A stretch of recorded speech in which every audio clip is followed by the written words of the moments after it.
Z rakom dojk umre več kot ena ženska vsak dan. Tam sediš, gledaš na televizijo, ne veš več, kaj bi delo. Brat ne moreš, mislim, tako pač ne moreš skozi teh stvari delati. Moraš si najti vire moči, ker drugač pač se zaciklaš, milijon vprašanj, kaj bo, kaj zdaj, zakaj ne morem iti v službo, zakaj ne morem to. Ta diagnoza te vedno spremlja. Gre se za to, da se to ne sme upoštevati kot neko diskriminacijo. In jaz to zmeraj rečem tudi zdravnikom, ne se truditi nas razumeti. Mislim, ne morate nas 100% razumeti, ker če nas pomeni, da imaš pač lastno izkušnjo. Pač v idealnem svetu, ne vem kdaj, ne upam si nič napovedati, ampak verjamem, da bo enkrat tako, da ljudje ne bojo umirali od raka. No.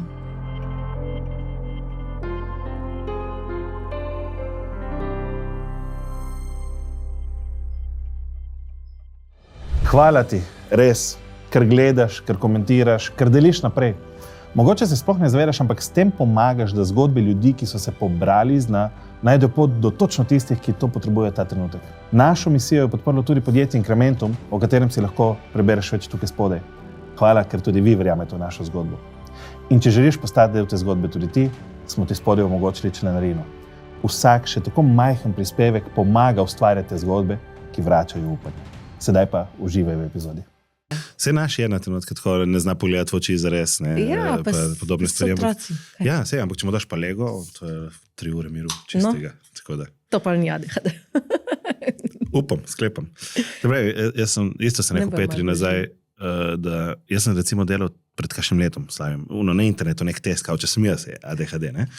Tak si vse pride. Itak, ne, ampak kaj je fora? Itak so bilo vprašanje tako zastavljeno, da točno veš, kateri odgovor, kateri rezultat. In jaz sem odgovarjal, kako sem ta trenutek, ne? Hkrati sem pa razmišljal, kako bi odgovoril čez pred, ne vem, 1 letom, 2. In sem rekel, sem prav videl, dobil sem na koncu rezultat, da nisem, tik pod meja, ne? Če bi jaz odgovarjal 1 let pred tem, bi bil totalno. Ja. Ker meni, če sem jaz lahko v 1 letu se toliko spremenil, torej to ni stanje, to je pač neka navada. Ne, točno da. In ja, to so se da. Se da. Tako da.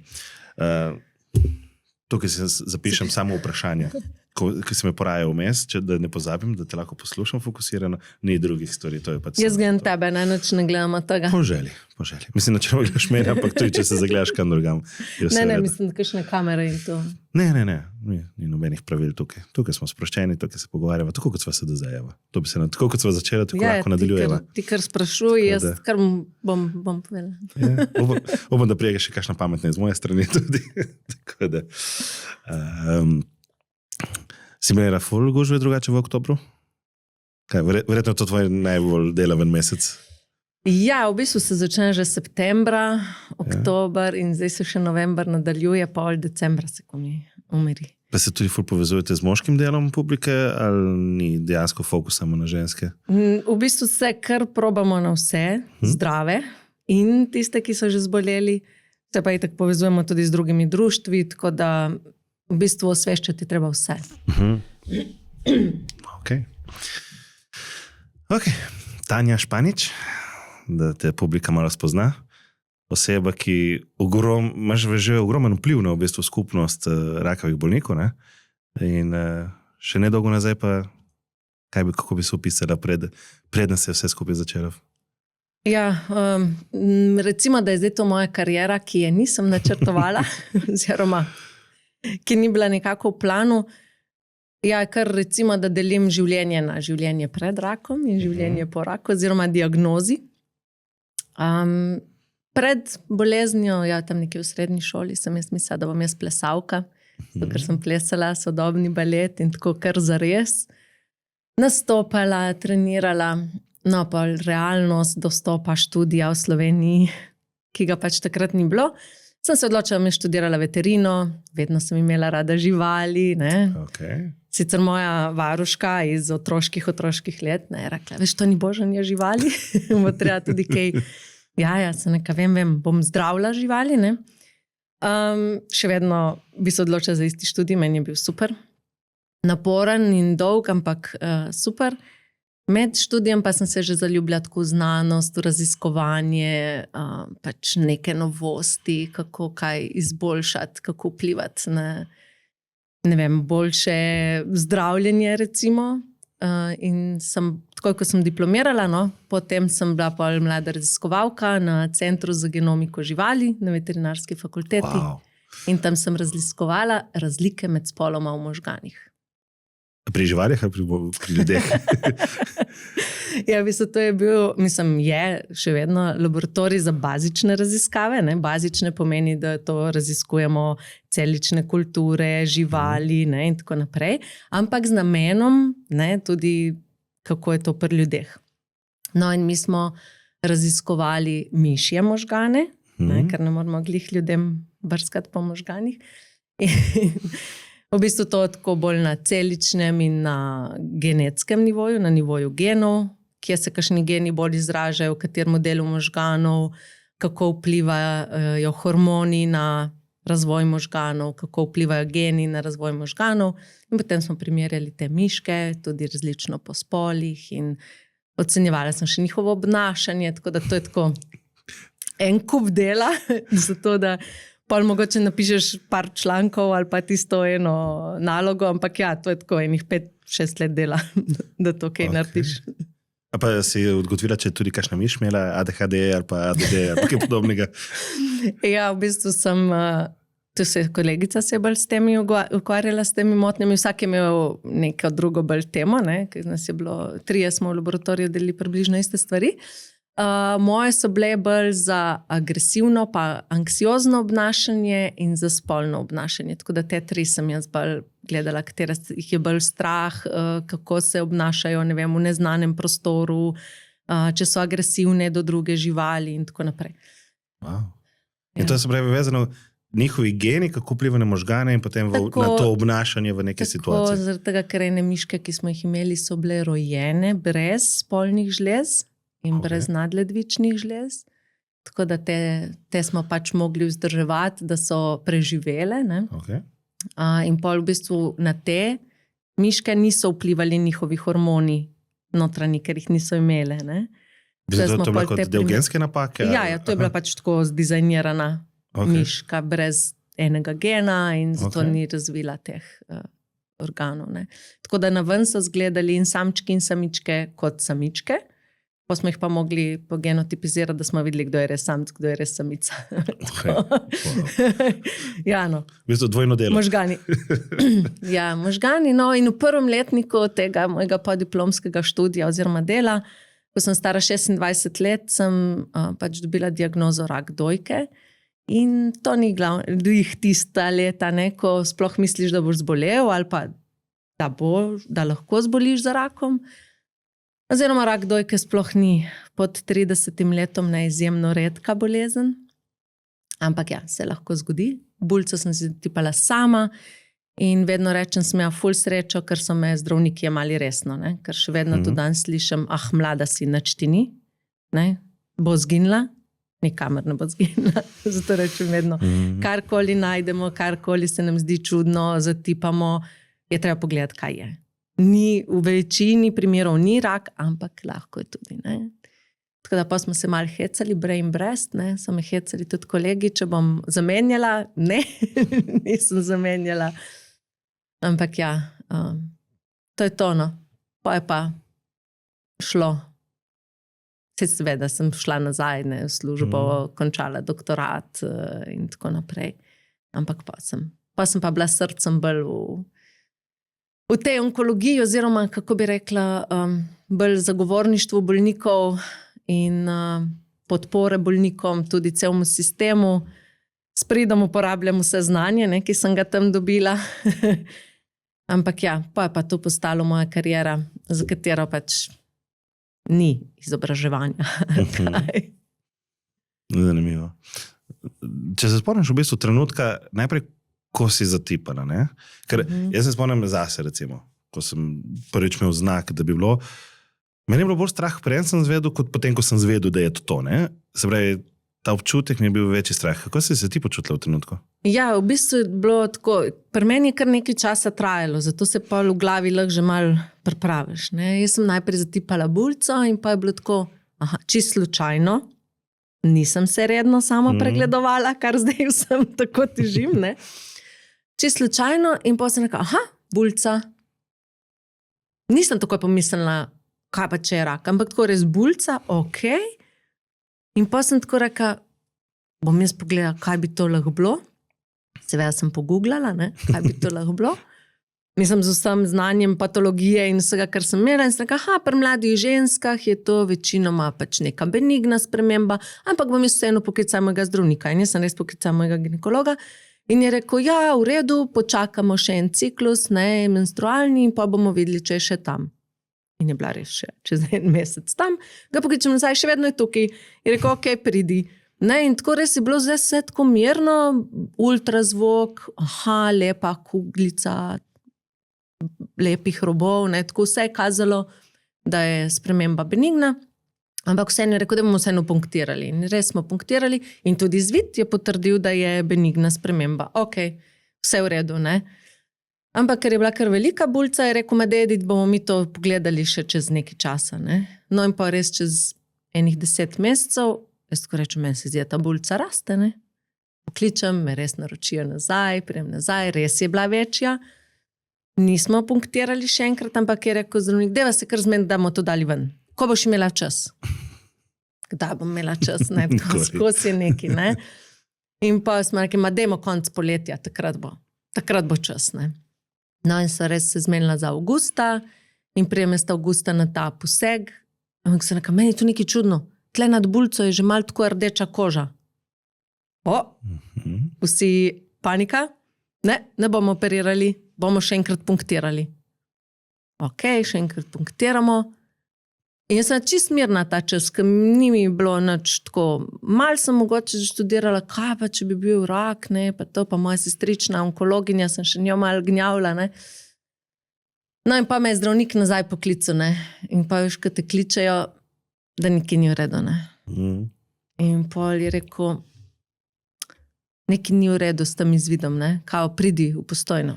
In sko, ne, jaz sem nikamor vozila, to jim boste zdaj povedali, kaj je, ne. Ne, pa ne morem po telefonu, pa ne vem kaj, ne. In pol se nekaj nič pridem. Mislim, je rekel, kaži sumljive celice, no, tako je rekel najprej. Kaži sumljive celice in predlagajo ponovno punkcijo čez 3 mesece.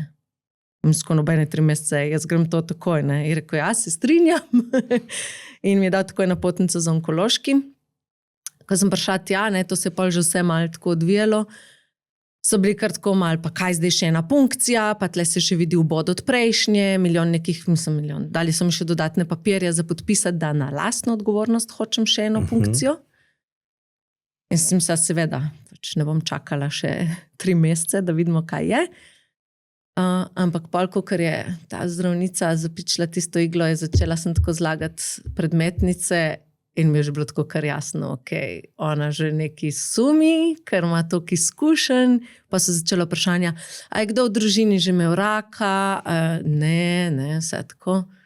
No in pa so me čez 3 dni poklicali nazaj in pa je bilo to alarm, znak, da če te oni kličejo nazaj, ne ziharje, in pa se je izkazalo, ja, da je rak in sem imela že termin na onkološkem in vse pa je šlo vse kar eno za drugim in to je bilo to. Mislim, v bistvu tudi vse se je tako odvijalo, da si nekako v glavi, veš, že se pripraviš, ok, kaj pa če je rak, ok, zdaj je rak, zdaj pa, kaj bomo zdaj naprej? Jaz sem tako hotela imeti plan, kaj bomo zdaj naprej. Ne?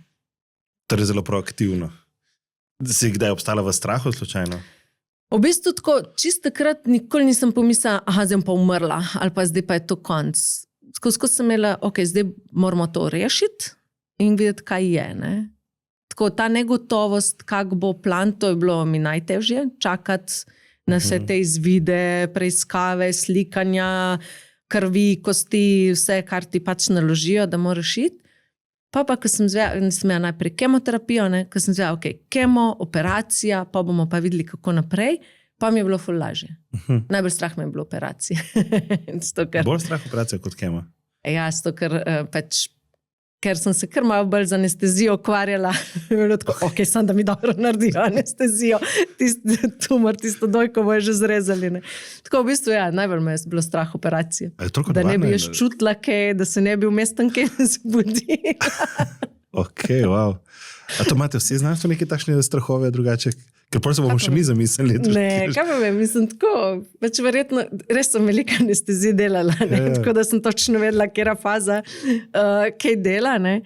In tudi z anesteziologinjo, ki moraš pred operacijo iti, ne, so imeli čisto tako debato, ne, kako naredite uvod anestezijo, kako naredite to, in mi je res tako vse lepo razložila in je bila tudi ona polna operacij in sem me spomnila in je rekla, ne se sekirati, bom jaz tu vse dobro zanestezirala.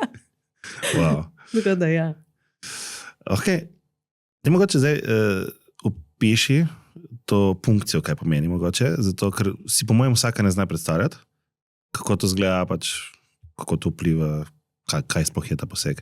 Ja, v bistvu pri meni je bilo kar preprosto, ker je bil ta tumorček direkt pod kožo, tako ga je bilo res lepo čutiti in pol, jaz sem imela najprej tanko igelno biopsijo, to res gre s tako tanko igelco, noter v tumor pa poberu bulo, pa poberejo ven vzorce. No, ker smo pa rabili še za bolj natančno diagnostiko, sem pa mogla iti še na eno, čez, ne vem, 10 dni mogoče. Ta se pa reče debelo igelna, ki pa res vzamejo večji del vzorca, da določijo vse značilnosti tumorja. Ne? In pač to je odvzem tkiva, da se lahko sploh določi, kakšne vrste rak je, kakšne značilnosti ima. V večini primerov, kakor zdaj vidim, no, pri zdajšnjih ta novih bolnicah, se te tanko igelne mogoče niti ne dela več, se gre kar takoj na debelo igelno, da ti v bistvu malo tudi prešparajo. Ne?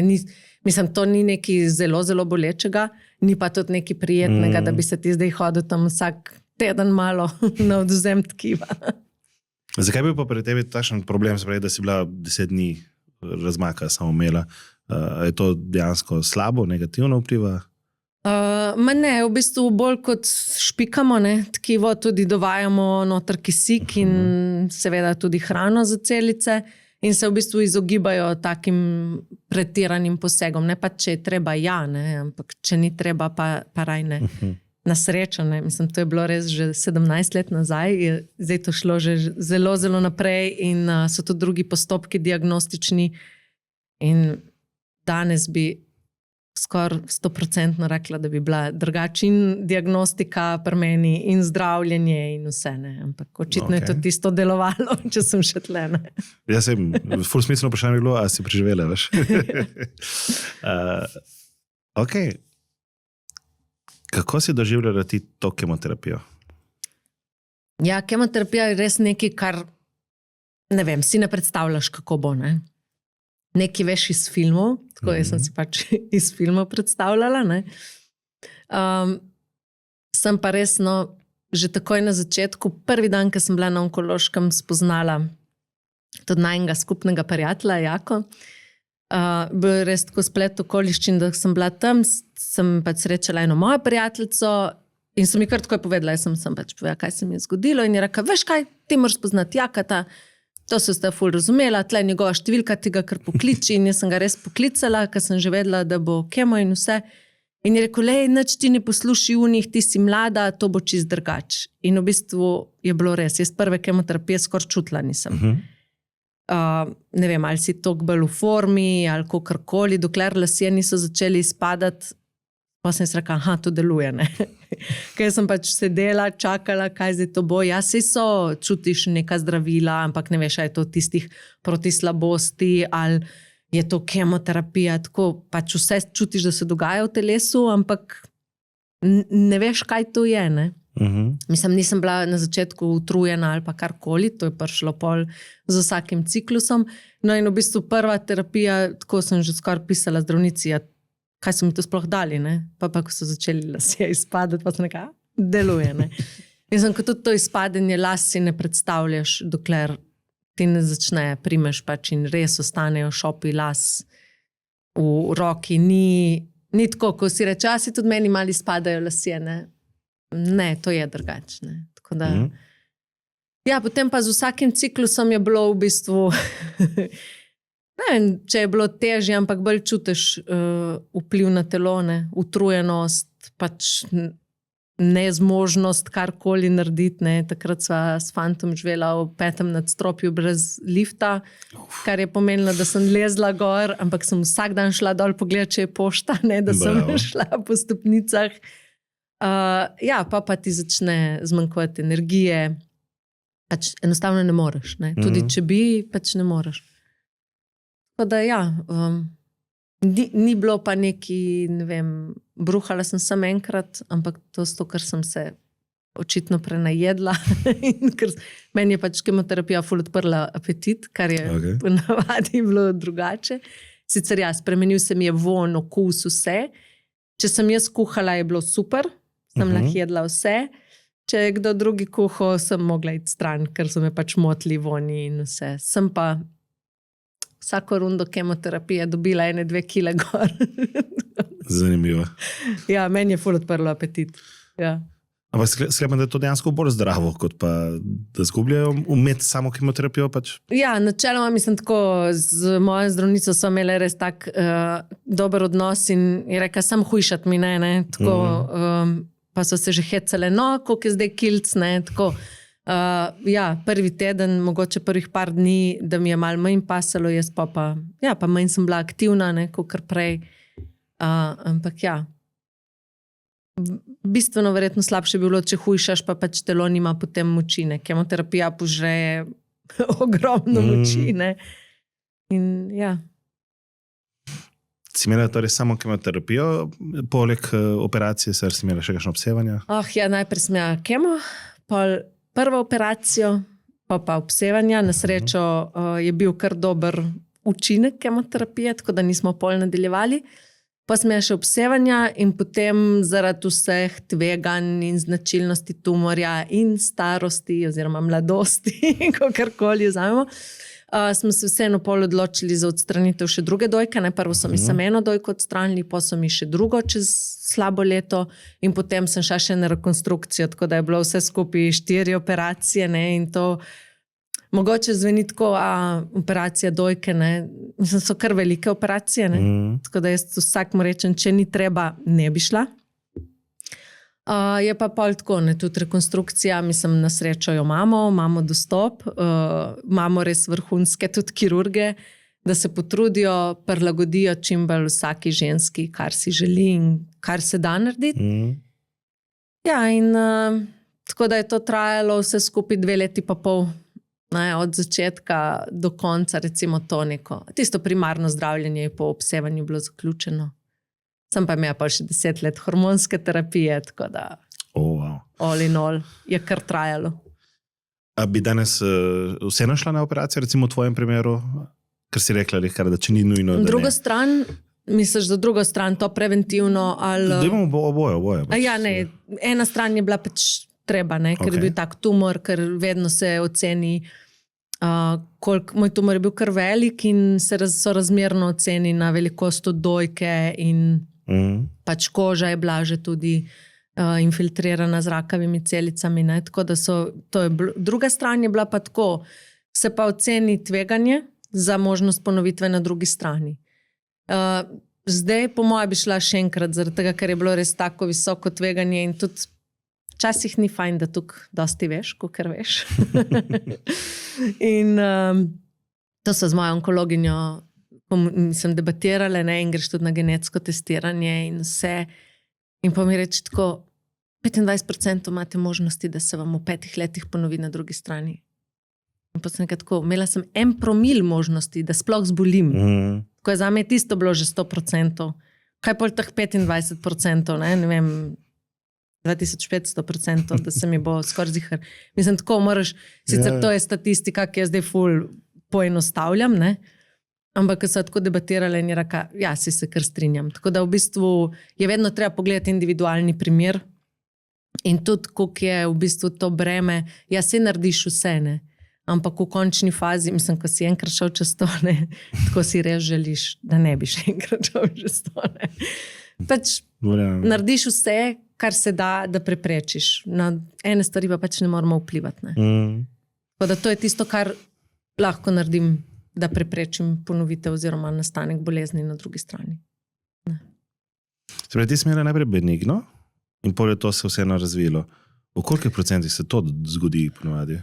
Ja, to je tako, ne. Zdaj, glede na to, da sem veterinar in da sem pa še malo veterinarka, no, in da sem še malo predavala fiziologijo, sem seveda tudi vse to teorijo preštudirala. Ne, in prvo sem videla ono slikco iz patologije, fibroadenom, puščica, karcinom in to je kao 2% možnosti, da se to zgodi. Ne. Torej, sklepam, da je to benigno, pa maligno. Okay. Fibroadenom je benigna sprememba, Okay. ne? Fibrom to so iz vezivnega tkiva spremembe, karcinom je pa pač rak. Ne?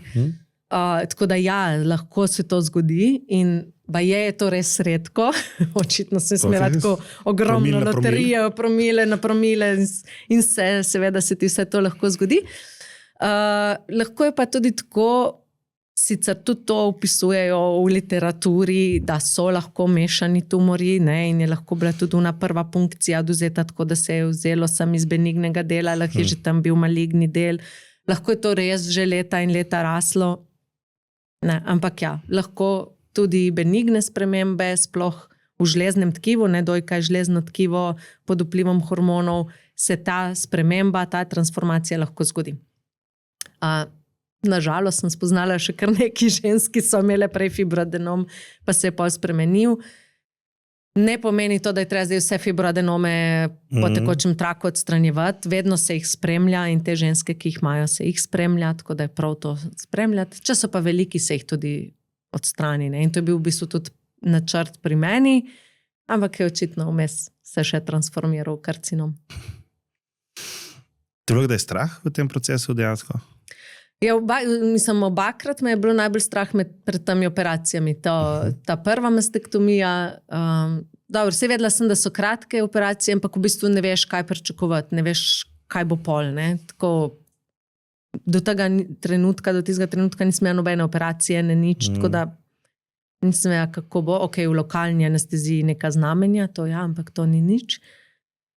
In druga operacija, ko sem pa vedela, da mi bojo še drugo dojko odstranili, pa naredili rekonstrukcijo, ta je bila pa malo daljša, pa pol spet ne veš, kako bo telo sprejelo te tujke v telesu. Ne? In v bistvu tako, rekonstrukcija, ja, super, ampak je tudi dost težav pol. Ne? Jaz na srečo nimam, jaz imam super narejeno, tudi moje telo je dobro sprejelo in te razširjevalce, tkivne in pol silikonske vsadke in tako zdaj 15 let nimam nobenih težav. Ne?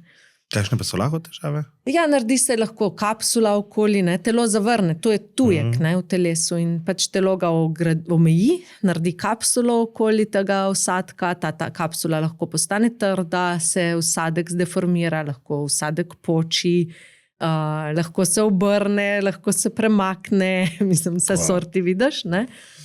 Ja, in v bistvu vsako telo je drugačno in dokler tega ne dobiš v telo, ne veš, kako je. Mislim, ne vem, jaz kako bom odreagirala, nobena druga ženska ne ve, ne, dokler ne dobiš. In sicer idealno bi bilo narediti iz lastnega tkiva, ne, da ti vzamejo tkivo iz trebuha ali iz nog ali kakorkoli, ampak jaz takrat nisem imela dovolj lastnega tkiva, da bi to naredili. Še jaz skrbim za zalogo.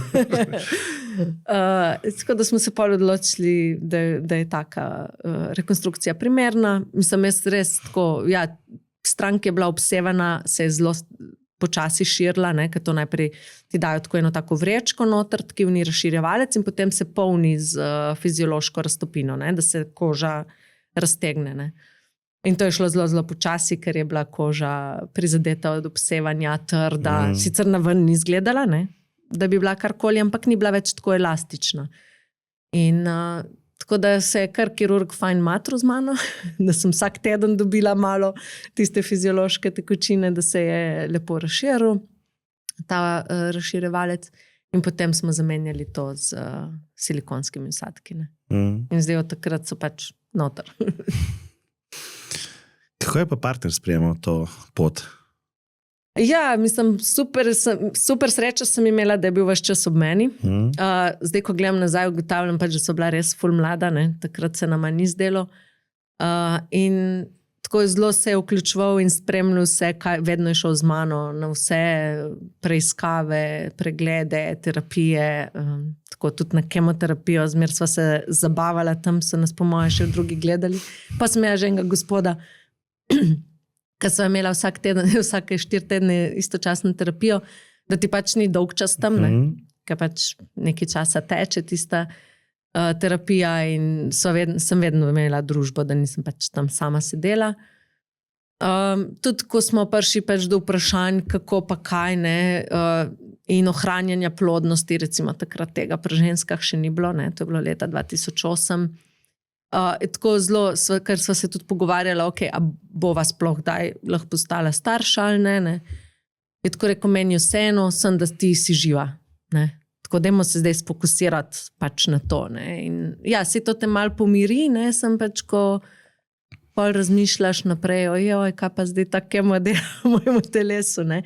Tako da ja, sva šla res skupaj čez vse te faze, tudi imel je zelo dober odnos v službi, je že takrat lahko delal od doma, ne, da se jaz ne bi kaj okužila, ker je bilo pač to zima.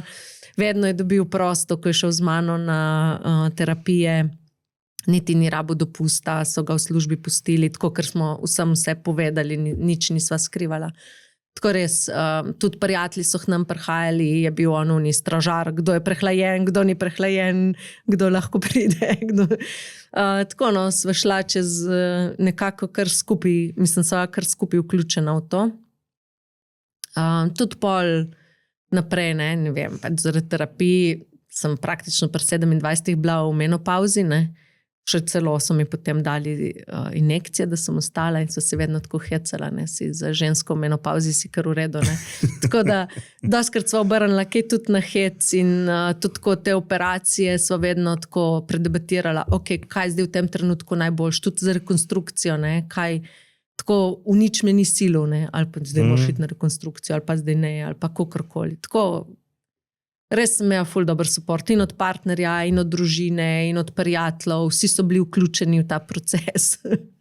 Tako, mogoče sem s tem sebe razbremenila, da sem pač njim vse to govorila in predajala. Ne. Ful lepo.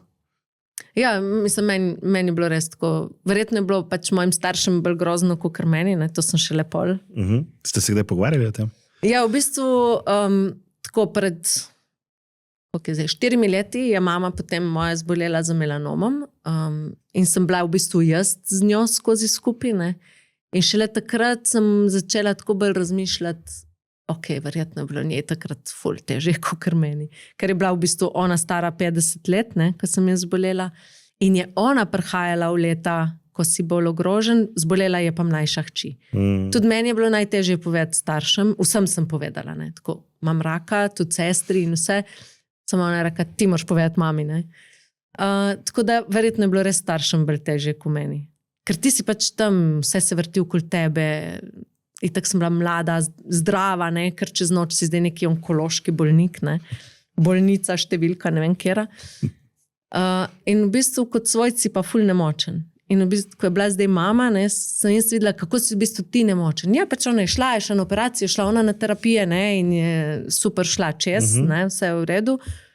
Ampak ti kot svojci pa tam nič ne moreš. Ne. In pa sem šele dojela, da v bistvu se je ona verjetno ful nemočno bolj počutila. Zdaj smo se pa pogovarjali, si bila vedno tako pozitivna, močna, ne, demo tako. Ampak ja, verjetno je bilo njej tako bolj težko, kot meni. Takrat. Ne. Ja, te bi čist verjel, da je. Se mi zdi, da je vedno tistim, ki so nam blizu, težje kot tistemu, ki se to dogaja na svoj način. Težje. Se te boli, se ti je težko in vse, ne? Ampak je fizična bolečina. Ja, v bistvu res ne more noben namesto tebe. Ne? Še zmeri sem jaz mogla iti na uno kemoterapijo, sem jaz mogla iti na uno operacijo. Oni so lahko zraven, si to je super, ne, support. Sem je bilo verjetno psihično, psihološko njim težje, kot meni, ne. Ja. No. Ok. Kaj pa tebi dalo to tvojo pozitivnost? Tako mi deluje, da ves čas gledaš na vsako stvar zelo pozitivno, zelo ono, a se bo. Ja, mislim, ne da se biti skozi pozitiven. Tudi med terapijo, mislim, ja, se izkušaš, mislim, po naravi sem bolj pozitivc, pa tako optimist, pa to. Čeprav sem zmer bolj realist, zgleda. Tudi med terapijami ne moreš biti skozi, mislim, se nisi vesel, da hodiš tja na kemo, ne, pa sicer ja, si vesel, da se zdraviš, jaz sem vedno, mislim, tako res sem verjela v to, da bom ozdravila, da jaz tudi zdaj govorim, da sem zdrava, ne zazdravljena, pač jaz sem zdrava. Ni vedno lahko, sploh, ker si želiš nekaj narediti, pa ne moreš, pa tam si sam cele dneve, pa kakorkoli. In sem si mogla najti v tistem času neke vire svoje energije, svoje moči. Takrat sem se naučila meditirati prek YouTubea. Wow. Takrat ni bilo vseh ne vem kaj, YouTube je že obstajal. Tako da sem se prek YouTubea učila meditacije. Sestavila sem si tako tudi playlisto komadov, ki so me dvigalni. Muzika mi še vedno, tudi možno partnerju, veliko nama obema pomeni. Pa sem si pa najdla tako ljudi, ki so me v bistvu gor dvigalni. Jaka je bil eno teh, tako še tudi rekel mi je, vedno pokliči, kaj tak mi je točno povedal, kako bo. Ko boš dol, me pokliči, jaz ti lahko vedno govorim. Moja najboljša prijateljica je takrat živela v Barceloni, tako da smo bile tudi skozi na telefonih. Moraš si najdeti vire moči, ker drugač se zaciklaš, milijon vprašanj, kaj bo, kaj zdaj, zakaj ne moram iti v službo, zakaj ne moram to, tako tam sediš, gledaš na televizijo, ne veš več, kaj bi delo, brat ne moreš, mislim, tako ne moreš skozi teh stvari delati. Tako res si moraš poiskati te vire, da te dvigne, drugač se zaciklaš in to je to, Meditacija, muzika, prijatelji, da so prihajali k nam domov, jaz takrat nisem hotela iti ven, ker se nisem hotela okužiti, da ne bomo predstavljali kemoterapiji, da ne bomo imeli antibiotiko in tako naprej. To sem se res tako zelo, zelo držala. Zato so vsi prijatelji prihajali k nam in smo imeli filmske večere, nekaj bil glihljiv, da smo imeli pol filmske večere, pa večerje smo kuhali, pa tako, jaz sem vmes šla kar malo počivati, oni so bili tam, pa ko sem malo odspala, sem prišla nazaj, žurka je še zmeraj potekala. Tako da smo se imeli v bistvu res fajn, ampak ne moreš biti skozi vse bo v redu. To mi še najbolj na živce. Kako veš, da bo v redu? Ne bo v redu. Tako, niso take tiste instant puhlice, vse bo v redu, sej bo že. To mi je šlo ful najbolj na živce. Noben ne ve, kako bo. Tako da si moraš nekaj najdeti. In tudi zdaj, ne vem, ker sem v stiku z ženskami, večinoma ženskami ali pa z svojci. In vedno rečem, vsak si mora najti svoj vir energije. Kar je meni pomagalo, ne bo tebi, ali pa eni pomaga, da gleda filme. Ne gleda filme. Eni pomaga, da gre ven, eni pomaga, da gre, ne vem, v naravo, da gre na kavo, karkoli. Sam moraš si najti. Če se zapreš in ostaneš tam, greš sem dol. Wow. Kaj pa zdaj sprej tvoje delovno življenje? Je takrat čisto obstalo ali kaj se je dogajalo vmes? Sicer sem bila na bolniški, Zdaj lahko rečem, ker nisem več tam v službi, pa me ne bo noben verjetno ganjal za nazaj. Zelo rada sem šla k sodelavcem na kavo, ker vsi so delali, jaz sem tam doma. Še enkrat mi je celo šef rekel, da pridi po 3. uri, da te vsi drugi ne vidijo, da si prišla. Mislim, kolikor sem zmogla, jaz sem tudi to znanstveno literaturo vseeno brala. Prijavila sem tudi temo za doktorat vmes, ker mi je bilo malo dolg čas. Tudi predstavitev teme za doktorat sem imela med bolniško, ker so mi vsi govorili, da sem nora, ampak ne moreš biti toliko časa doma.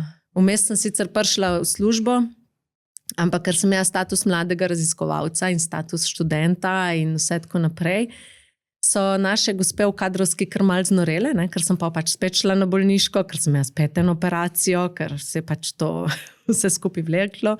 In pa me je ena gospa poklicala iz kadrovske, veš kaj, zdaj pa tako, zdaj ti to reši do konca in ne hodi vmes v službo. In ko boš to rešila, pridi v službo. Kar v bistvu ni v redu, zato si zdaj tudi v Evropi doni prizadevamo, da to malo spremenimo. Ker v bistvu jaz sem si želela delati toliko, kar bi zmogla delati. In tiste stvari, ki bi lahko delala. So pa te zakonodaje in bolniške odpred, zapred, polovičke, tako rigidne in vsi se da, ampak je toliko birokracije, da je pol delodajalcem v bistvu lažje, da te ni, dokler ne priješ nazaj, kakor priješ.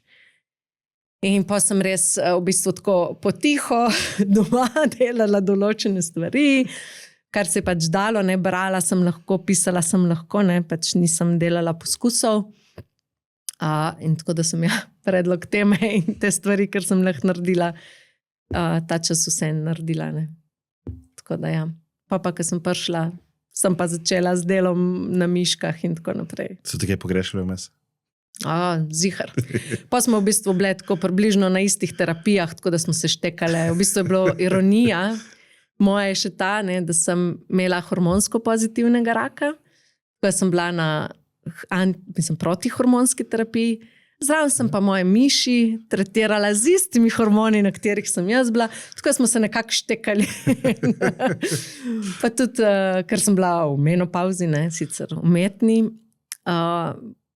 še nisem vplivala svojim ciklusom na miši, ne, smo se hecala s sodelavcem, ne, kako pač ciklus raziskovalca vpliva, ne, ker to je tudi pač ena od teorij na živali, ne, tako da jaz nisem pač vplivala na moje miši. Tako, je bila kar en kup enih takih ironičnih zadev, da sem se v bistvu z estrogenom in estrogenskimi receptorji ukvarjala profesionalno in zasebno v bolezni. Ne. Tako da kar enih parkrat smo prišli tako do enih takih zanimivih stvari. Še vedno pač te receptorje vse spremljam, kaj se tukaj dogaja. Okay. Danes je še kaj povezana sploh s temi raziskavami, ali to je zdaj Ne, preteklost? pač nekaj časa sem še sledila neuroznanosti. Mislim, tudi tam se zelo veliko dogaja, tako da se res zelo razvija. Pa sem pa tukaj padla v to onkologijo, ker v bistvu se toliko dogaja in je toliko novosti zaenkrat.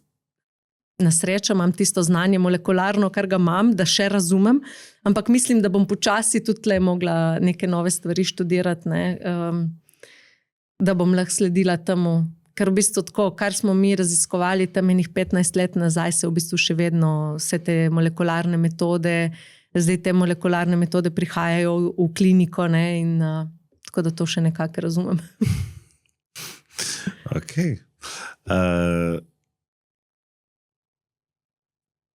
Danes hodiš vedno na te redne preglede, verjetno, ne? Ja, to je še ena stvar taka. Mislim tako, moram reči, da onkološki inštitut kot onkološki inštitut je meni ful draga stavba. Ni nobenih težav z vstopanjem v njo. Sploh tudi zaradi dela, sem zelo pogosto tam. Tudi ti pregledi v bistvu mi dajo na tako tiho varnost, ne, da me vsaj enkrat na leto pogledajo. Ne. Čeprav vem, ker sem pač toliko zdaj v teh medicinskih vodah in sploh onkoloških vodah, da v bistvu sam moraš biti ful bolj pozoren, ne, na neke spremembe. Pač moja vrsta raka je bila taka, da se ponavadi čez desetletja ponovi. Ne tam takoj na začetku. Ne. Čeprav prvih 5 let je bilo recimo tako visoko tveganje, pol vedno pade, ampak pri hormonsko odvisnem, moj je bil 100% hormonsko odvisni rak, je tako, da se ponovi lahko tudi čez 20, na moji predhodnici, ne, moj cisenčar se je po 37 letih ponovil, ne. Tako da v bistvu nikoli nisi čist varen in v bistvu sam moraš biti, ne, sama moram biti pozorna na kakšne spremembe in tako, ne. Tako da ker so kakšne take sumljive, ker se meni zdi, se je že kar oglasim na onkologiji. Mogoče naredimo kakšno preiskavo po nepotrebnem, ampak moram reči, da nas zdravniki zelo dobro razumejo in da razumejo ta strah pred ponovitvijo bolezni, ki ostane, ne.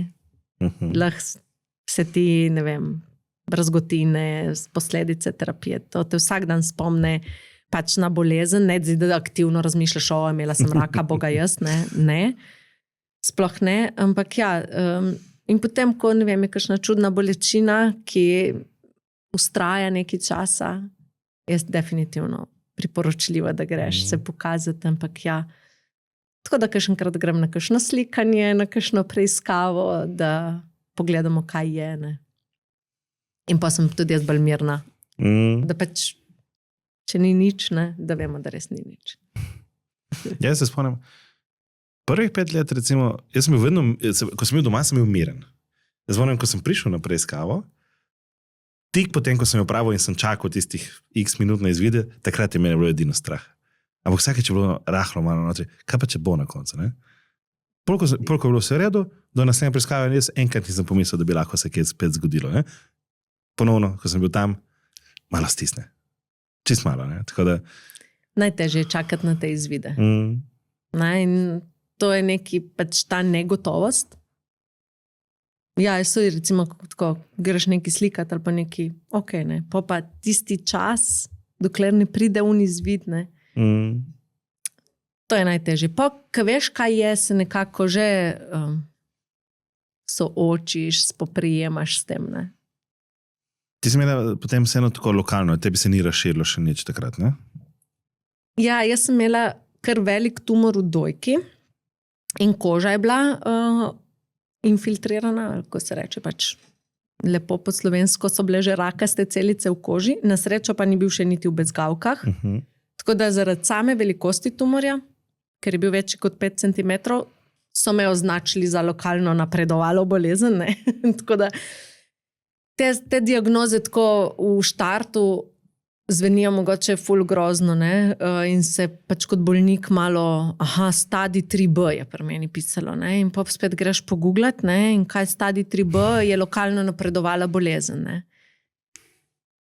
Ja, seveda, taka bolezen pomeni, da je večji obseg zdravljenja, ampak je še vedno lokalna bolezen in tudi pomeni večje tveganje za zgodnjo ponovitev bolezni. Ne? Tako da to je treba vedno tako, ne, joj, stadij 3B, katastrofa, ne. Ja, pa ne, tako, mislim, res je treba lahko je tudi stadij 2B, pa je bolj nevaren mogoče tumor, ker ta stadij nič ne pomeni, kakšne so celice noter, koliko so agresivne, ne. Tako da, pa, ko si pač bolnik, pa gledaš skozi neke, ne. Kaj ta 3B tle, ne? Zakaj je to? Ker pa sem še 3C pa 4, ne? Mislim, tako 4 je pa metastatska bolezen, ne? In pa imaš tako 100 v glavi, ne? Ampak ja, treba je pogledati res celo sliko in značilnosti tistega tumorja in zdravljenje, kaj je naredilo, ne? In kako je. Tako da ja, jaz res verjamem, da je pač to zdravljenje in tudi pol unih 10 let hormonske terapije, ne, ki v bistvu preprečuje to ponovitev. Sem brez težave jemala. Mislim, nikoli se nisem niti spraševala, da bi nehala ali pa da ne bi.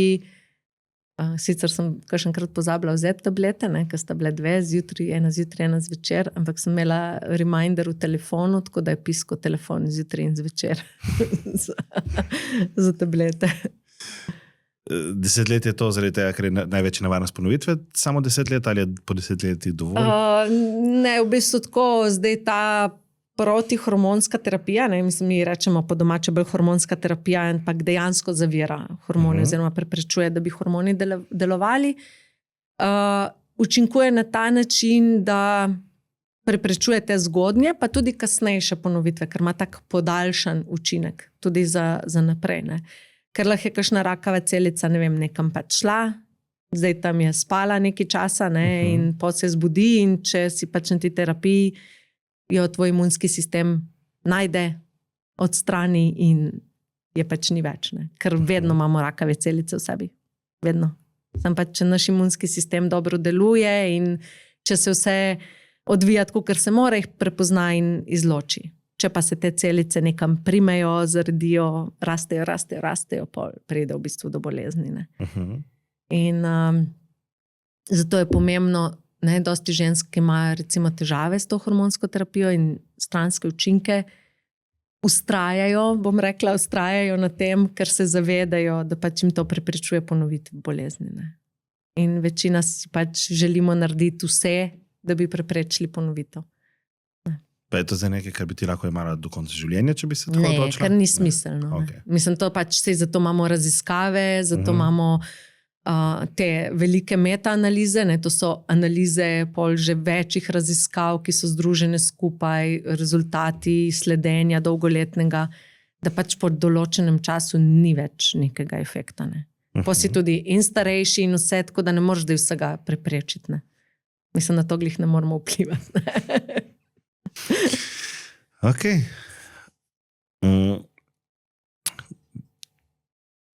Deva zajeti mogoče malo še na ta tvoj novejši del, post temu, se pravi, ti si danes mama. Kako je bilo pa ta to potovanje, se pravi, iz tega raka pa do tega, da si danes mama? Ja, to je bila kar ena potovanje, tam je všeč, ja. Potovanje.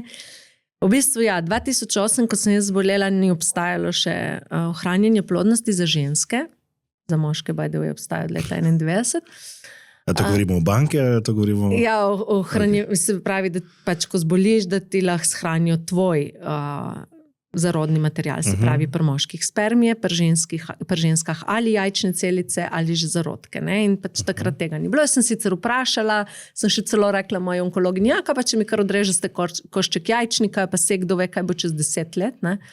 Takrat me je prvič pogledala tako, nora znanstvenica, ampak me je potolažila, da ste še mladi, ne? Bo še čas, tudi če boste 10 let na terapiji. Ne? Tako, takrat je bilo to tako, če boste. Ne?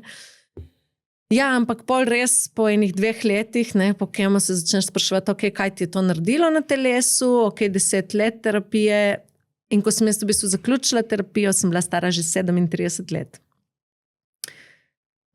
Pogledala sva pač z možem tudi različne v tem času, ne, iz fanta postal moj mož, isti partner.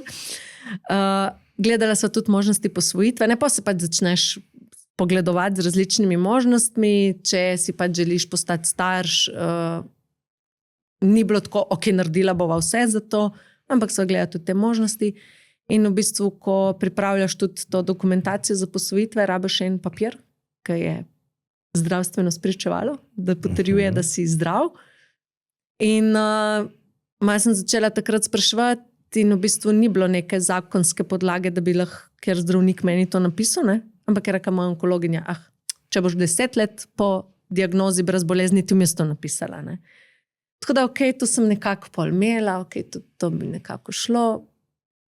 Pol, ko sem zaključila terapijo, sem imela ciklus menstrualni naprej, ampak pol tako, noben ne ve, ne? Kaj zdaj, ali si ploden ali nisi ploden, ne? To, da imaš pač menstruacijo, ne pomeni, da si ploden. Tudi zdravniki niso vedeli, ne? Tako sicer naredili so mi neke te hormonske teste, ampak to v bistvu malo veš, pa malo ne veš, tudi jajčno rezervo smo nekaj gledali, ne? Ampak rekli so mi tako, 6 mesecev moraš počakati, da se ta zdravila izperejo iz telesa, ne?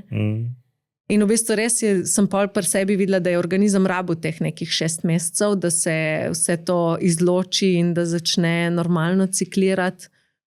Pa so tako pač vsi rekli, zdaj pa ne vemo, ne? Zdaj pa lahko sam probata, pa pač če rata, če ne pa ne.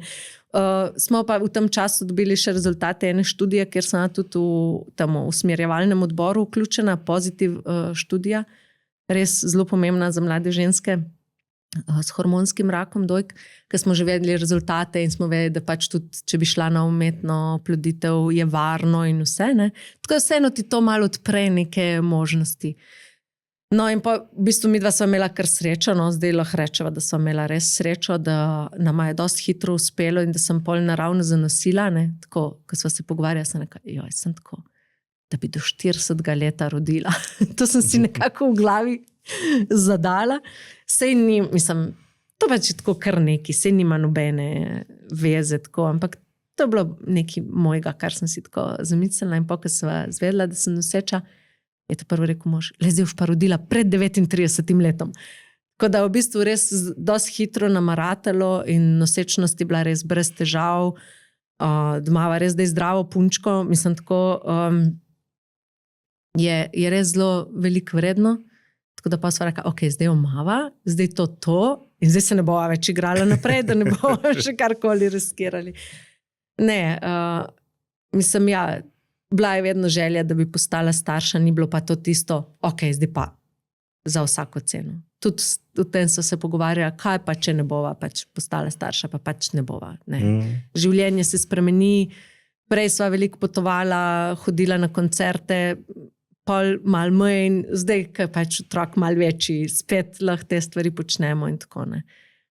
Tako da je pa to čist nekaj drugega, mislim, pač življenje z otrokom in tudi kako zdaj njo vzgajati v tem svetu, njej je beseda rak nekaj najbolj normalnega.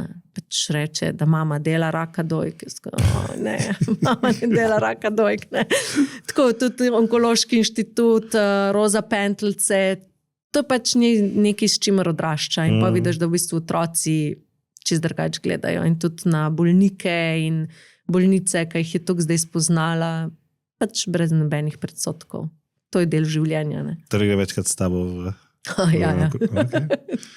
Tudi na dogodke, to je njej cel žur. Fulušno.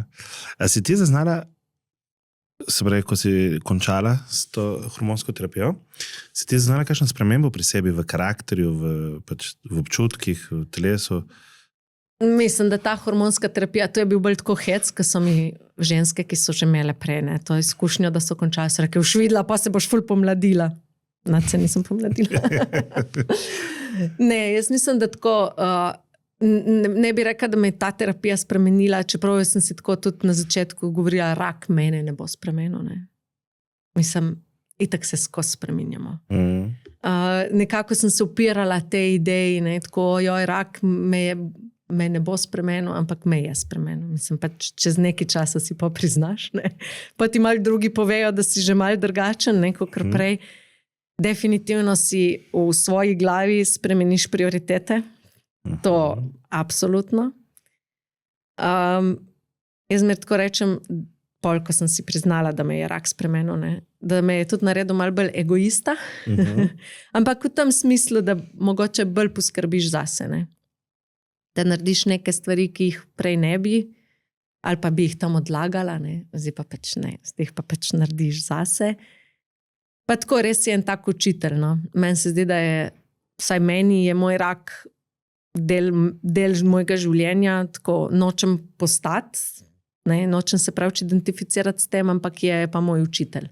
Učitelj v smislu, veš, tako živiš s temi posledicami, brazgotinami, jaz sem zelo velike brazgotine, če en teden ne delam vaj, se že lepo vse krči in me že boli roka. Ne. Živim z limfedemom, se pravi mi limfa zastaja v roki, sovražim une rokavice, ne? Tako da pač moram delati vaje, moram delati si masaže in spim s povito roko. Ne? Vedno moraš najti neke kompromise in ja, pač enih stvari ne moraš več delati. In tukaj so tiste, ne? Kjer sam sebe malo preizkušaš, pol spet malo pozabiš nase, pa se spet zaradi pol žal kakšno prijateljco zgubim, je to spet en tak udarc, ne, tako da je, mislim, tako, jaz imam zdaj tega mojega raka za mojega učitelja in mojega vodnika.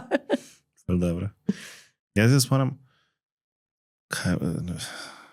mislim, da ko je moja mama tudi zbolela za rakom, imamo enega zdravilca, mi rečemo hišni zdravilec, ni bil energetik, ni ravno zdravilec, dela stroj, pa hkrati tudi rečemo in kitajska medicina in tako dalje. No? In valjda ga pač vedno vprašam, kaj pa zdaj to, kaj pa to. In mislim, da je pri moji mami rekel to. Ja, to je pa dobila za lekcijo, za to, da se začne postavljati zase. In dejansko se spomnim tudi svoje izkušnje, ko sem zbolel za rakom, jaz sem kar nekaj, vse ostalo je postalo nepomembno, in samo, ok, kaj jaz hočem. Kaj jaz zdaj dosegel iz tega, ne? Tako da res postanemo na zdrav način, malček dobimo tega egota v tem trenutku. Ja, tudi mislim, zdaj to bolj tako v takem smislu, ne, jaz se malo hecam, da rečem tako egoisti, ne, sej v bistvu vse počnemo zase, ne. Ampak ja, narediš si mogoče tako okolje in tudi pač ljudi okrog sebe. Ne vem, pa za ene ljudi je bilo meni pol tako, ok, teh ne rabim več. Ne rabiš ugajati več vsem, kar si mogoče prej, ali kakorkoli. Ali pa tako, ko si rekel, jaz pomisliš, kaj jaz si želim zdaj. Ne? Ja. Ok, se pravi, kje na tej poti si ti prišla v stik z Europadono? Ja, to je pa zelo zanimivo, ker pač res glede na tista moja mlada leta takrat v Sloveniji nismo imeli nekih društev ali za mlade odrasle, niti v Evropi. Tako da Jaka je bil moj edini kontakt In v bistvu mi je tudi tam predstavil Live Strong in tako naprej. In oni so že imeli za mlade odrasle in so se pol nekaj povezovala s temi skupnostmi. Res so bili vsi 30 let starejši od mene, tako da se mi tudi ni dalo ukvarjati. Pač starejši. Tako tiste pogledi pomilovanja, pa tudi parkrat sem na onkološkem deležna, ojoj, boga, mlada, pa si že tle, ojoj, tako si mlada, pa kaj delaš tle, ne. To mi je šlo totalno na živce, ne. Tako da sem se rekla, nič s temi tetami, to jaz ne bom nič. Tudi Jaka mi je rekel, brez veze, da je to, ne bomo čeprav on je bil že takrat malo vključen v društvo onkoloških bolnikov.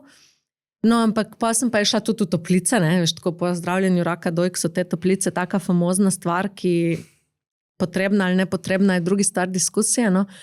Ampak sem tam spoznala pač ženske, ki so že bile v Evropi doni in pa sem skozi govorila, pa imamo to, pa imamo ono, pa imamo sekcijo mladih, pa pridite, no. In pa sem se rekla, ok, res so bile tečne, ne. Ajde, grem jaz na ta seminar, ki je bil v Dolenjskih toplicah in so me kar ene vzele tam k sebi v sobo, kaj boš zdaj tam z ene mlajše. In v bistvu sem tam spoznala eno žensko, ki je bila isto stara kot jaz in je malo pred mano zbolela. Tako da sva se tako ful poštekale in je rekla, ne, veš kaj, mi se teta mlade družimo same, ne, da prihnem na to sekcijo mladih, ne. In pa sem pa šla res na sekcijo mladih in v bistvu sem ugotovila, da se sploh ne pogovarjamo o bolezni in da v bistvu ni bilo tisto, ojoj, kjerga raka si imela ti, kako si ti, ne, tako, ampak da smo se pogovarjali o vseh drugih stvareh, ne, v bistvu pol nazaj v službo, kaj zdaj tam tako in otroci, no, in v bistvu vidiš, kjere težave so se ženske imele, jaz v bistvu nisem imela nič tega, jaz sem sebe, partnerja, plačo sem imela, v bistvu bolniško sem imela, v bistvu meni je bilo super na bolniški, ne, ukvarjala sem se sama s sabo, mislim, tako. Pa vidiš, koliko težav imajo drugi. In v bistvu me je to že med bolniško tako malo potegnilo noter, ne? Da sem pač poleg prijave teme za doktorat sem se še s tem začela malo ukvarjati. In v bistvu me je to tako malo potegnilo, da sem videla, si tle nisem tako bolezen, ne? Ker vsi pač si mislim, pač jaz sem si tako mislila, zdaj priješ tja in vsi govorijo samo o raku, vsi govorijo samo o terapijah. Ne, pač ni tako, ne. In v bistvu me je ta skupnost pol kar potegnila noter. In v bistvu je pol tako kar vse skupaj raslo. In greš nazaj v službo, sem tam delala, doktorirala, postdoka, naredila karkoli, že vse, ne. Ampak pol na eni točki si tako rečeš, ok, kaj zdaj, ne. Tako malo zmer me je bolj vleklo v Evropodono in v bistvu, ko sem videla, kaj tle lahko naredimo, ne. Od osveščanja do podpore bolnicam, kaj vse manjka. Mislim, manjka, dopolnjuje se lahko, ne. Telesno zdravljenje, jaz tam rečem telesno zdravljenje, ne, ali pa zdravljenje tumorja, bolezni, je ful dobro poskrbljeno. Za zdravljenje duše, ne, celega človeka, pa ni tako dobro. In ena boga ambulanta, ki super, da jo imamo, ampak ena ambulanta psihonkologije ne more vseh nas pokriti, ne. Tako da tle sem videla, da društva lahko ful več naredimo, ne. Tako je v bistvu, ko sem profesionalno prišla na Evropodono, ne, ker drugače bi pa to prej hobi program, ne, jaz tam rečem hobi program, smo v bistvu začeli to ful delati. In se v bistvu tukaj zelo dobro dopolnjujemo in tudi vidimo, zdravniki ful dobro delamo, pošljejo nam ženske, ki rabijo tako podporo in tudi ta skupnost se nekako ena drugo podpira in sej, to je tako veš, ne, ampak ko srečeš nekoga, ki je zbolel za rakom, se čist drugače razumeš, kakor z nekom, ki ni. In jaz to zmeraj rečem tudi zdravnikom, ne se truditi nas razumeti. Mislim, ne morate nas 100% razumeti, ker če nas, pomeni, da imaš pač lastno izkušnjo. In lahko ti sočustvuješ, lahko poslušaš, ne, sam razume pač sem tisti, ki je šel čez to. In v bistvu to je point društev, ne, da se podpiramo, hkrati pa, da probamo še kaj spremeniti, vplivati na kakšne pozitivne spremembe ali pa, ne vem, ohranjati te pravice, ki jih imamo, ne. Tako, mislim, je kar kompleksno delo, no. Ok. Zdaj, ti si zdaj na poziciji direktorice, ne? Evropodone, Slovenije. Pa na mednarodnem nivoju tudi si aktivna. To tako, v bistvu, tako zdaj najprej v Sloveniji, mi smo imeli en tak lep postopek, proces profesionalizacije organizacije, najprej smo imeli res ful dobre prostovoljke, odlične temelje, da smo lahko to naredili, da nas je zdaj 6 zaposlenih, da imamo predsednico, da imamo direktorico, da imamo tako, kot je treba. Ne? Prej smo imeli to vse skupaj. Ampak to je pač proces, da smo prišli do tega. Ne?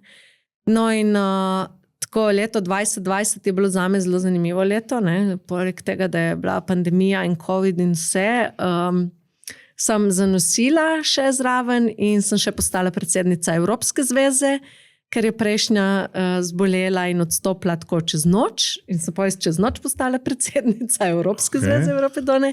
Hkrati smo pa še tam v Milanu imamo sedež, dobili novo direktorico, ki ni imela pojma, ki je prišla pač iz drugih vod, ker se je ona upokojila in noben ni planiral na ta COVID. Ne? In je bilo tako res zelo zanimivo leto, ker sem pač kot predsednica podpirala tudi ono direktorico in pomagala, da je čim več naštudirala in po eni točki sem ji mogla pač povedati tudi, da sem noseča in da bom zdaj pač za 1 leto zginila. Ne? In je bilo tako, kaj? V Sloveniji imate 1 leto porodniške. No, sicer so me ful prijazne in vse in po eni strani me je COVID malo rešil, ker je bilo vse online, ne? In pa so rekel, čez 3 mesece se nam boš kaj oglasila, ne? Tako da ja, je bilo kar zanimivo. Tudi papirje sem pač mogla hoditi podpisati v Italijo, ker je pač v Italiji sedež in to je bilo kar zanimivo. Sred COVID-a, sred lockdowna, z milijon potrdili, da lahko grem čez mejo, da lahko pridem na banke, edini slovenski avto v Trstu sem bila, so mi vsaj toliko šli na roko, da se nisem rabila v Milano pelati, so poslali vse po njihovih bankah in uradih v Trst, tako da sem šel tako je kar zanimivo, ja. Zdaj, ko govoriš o tem obdobju, jaz vidim, koliko sem zabrisal spomin, kaj smo mi mogli takrat početi, ampak ko bodo to poslušali čez 20 let, ne bo nič jasno. Ne, ker hecno je bilo. Ja, kaj vse smo mogli delati. Mi smo sicer tudi bili noseči v prvem COVID-u, pa potem rodili takoj po prvem lockdownu. Ampak ja, jaz smo zdaj spominil sam ta del. Otroka smo imeli in živeli 1 leto doma z otrokom. Tako, bili smo vsi doma. Meni je tudi to v redu. Tudi mož je delal doma, vsi smo bili doma. Iz tega vidika jaz tudi lahko rečem, da je bil pač ta COVID za nas ful dobra stvar, ker sem res lahko bil celo leto z otrokom praktično. Ja. Ne bom rekel 24 ur na dan, ampak po mojem pa res v povprečju 23, pa bi kar rekel. Ne? Tako da, kako pa, mogoče li to zdaj vprašanje v COVID-u, kako so takrat bolniki onkološki sploh doživljali vse skupaj, ker to je bilo za njih mogoče še teže kot za marsikoga? Ja, res je bilo, to je bilo kar težko obdobje, ker tudi čakati je bilo treba zunaj. Nisi imel spremljevalcev, noben ni smel iti s tabo, ne? Pač zaradi razmer. To je bilo po moje zelo težko. Tudi mi smo imeli takrat, mi imamo 3 svetovalne telefone na Evropi Doni in pač tudi v pisarni in na mailu smo dosegljivi in takrat smo imeli kar velik porast tega. Od tega, ko so že zboleli, ne, pa so pač hodili tja in to je bilo res. Vedno si bil sam. Ne, jaz sem že prej rekel, vedno je bil partner z mano. Ne. Ali pa ne vem, z nekom gre prijateljca ali svojca ali kakorkoli. Pač, če ti pa še greš sama, če ne si pa lahko imel zmer koga zraven. Zdaj tega ni bilo in to je res težko. Tudi obisko ni bilo v bolnici. Ne? In skozi si bil sam. Tako da to je bilo kar težko. Drugi moment, ki pa se mi zdi, da je bil težji, še težje je bilo, pa še težje prije do diagnoze. Sploh dostop do zdravnika ali družinskega ali ginekologa. Mi smo se ogromno ukvarjali s tem. Toliko enih klicev. Moram reči, da smo bili dober link, dobra ta povezava med populacijo, med ljudmi in zdravstvenim sistemom, ker smo že imeli napeljane vse povezave, ne, in smo res lahko poklicali in smo lahko poklicali tudi marsikaterega direktorja zdravstvenih inštitucij. So bili zelo razumevajoči, tako moram reči, da so nam zelo šli na roko. Ampak ja, smo individualno reševali probleme, vsak dostop. Ne? In to je bilo kar mučno, da marsikdo je rabil še dodatnih par mesecev, da je prišel do diagnoze. Ne? Strah je bil tudi, kar smo videli, pa veliko klicev smo dobili iti na presejalno mamografijo. Ne? Kaj, si sem zdrava, kaj bom zdaj hodila tja, da bom še COVID dobila. Ja, tako, res je bilo tukaj, ja, tukaj smo živeli v enem drugem strahu, ne, zdaj, da ne bi zboleli za COVID-om, tako da je rak ostal tam nekje. Nepomemben, ne, ja. Ampak je bil in Onkološki inštitut je ves čas delal, ni se zapiral, tako da to Vsakem čast, ne? Res, da smo pač to tako preživeli. Ne? Posledice itak še zdaj verjetno vidimo, ne? Ampak ja, kako si rekel, ne? Ko naši otroci čez 20 let gledali na to. Ja, pa to te rojeni danes, mislim, govorimo tekom tega, ne. Se pa naš potovanje se pa sploh ne zaveda, da je bilo karkoli drugače, ne. Meni je bilo edino, sama sem vedno mogla iti na ultrazvok, moža sem enkrat pretihotapla noter, da je morfologijo videl, ne, ja, zdravniki, ne, vsa dovoljenja, da je lahko saj na ultrazvoku videl, ne. Saj pri porodu je lahko bil zraven, ne, to je en čas tudi pri porodu. Ne, tako da vse te, ki so se ne zavedaš, kaj vse je. Ne, ne absolutno. Ja. Mi smo imeli tukaj srečo, ker smo pravi po prvem lockdownu, tako da je takrat Novo mesto in Jesenice so imeli možnost, pol pa en teden prej v Jesenicah bil lockdown. In je bilo, ok, gremo v Novo mesto, ni panike. Tako da, in potem sem celo lahko hodil na obiske še. Tudi to sem imel srečo, ker malo kdo je takrat, ne, to omogočil. Tako da, ok, se pravi, po tem, ko si ti končala to zdravljenje, rečemo, primarno, si ti šla nazaj v službo, se pravi, bila hkrati aktivna v malo Evropadoni, ne, in še vedno služba. Ja, najprej sem šla kar lepo nazaj v službo, ja, saj sem tudi v bistvu pri Evropadoni kar hitro ratala, ker je bil tak splet okoliščin, da Mojca, ki je prevodila sekcijo mladih, je šla v Evropski bord, pa je rekla, da je ti pol sekcijo mladih, tako da sem bila pol že kar malo hitro upeta.